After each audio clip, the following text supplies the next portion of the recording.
ರಾಜ್ಯ ಸಚಿವ ಡಿ ಸುಧಾಕರ್ ಅವರ ಆರೋಗ್ಯ ಸ್ಥಿತಿ ಗಂಭೀರವಾಗಿರುವ ಹಿನ್ನೆಲೆ ಮುಖ್ಯಮಂತ್ರಿ ಸಿದ್ದರಾಮಯ್ಯ ಅವರು ಇಂದು ಆಸ್ಪತ್ರೆಗೆ ಭೇಟಿ ನೀಡಿ ವೈದ್ಯರಿಂದ ಸಂಪೂರ್ಣ ಮಾಹಿತಿಯನ್ನು ಪಡೆದುಕೊಂಡಿದ್ದಾರೆ.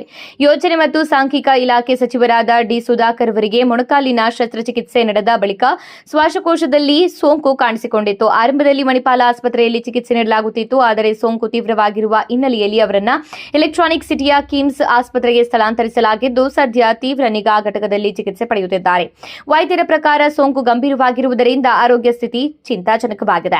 ಆಸ್ಪತ್ರೆಗೆ ಭೇಟಿ ನೀಡಿದ ಮುಖ್ಯಮಂತ್ರಿ ಸಿದ್ದರಾಮಯ್ಯ ಅವರು ವೈದ್ಯರೊಂದಿಗೆ ಮಾತುಕತೆ ನಡೆಸಿ ಚಿಕಿತ್ಸೆಯ ಕುರಿತು ಮಾಹಿತಿಯನ್ನ ಪಡೆದುಕೊಂಡಿದ್ದಾರೆ. ನಂತರ ಸಚಿವರ ಕುಟುಂಬ ಸದಸ್ಯರನ್ನ ಭೇಟಿ ಮಾಡಿ ಧೈರ್ಯ ತುಂಬಿ ಸಾಂತ್ವನ ಹೇಳಿದ್ದಾರೆ.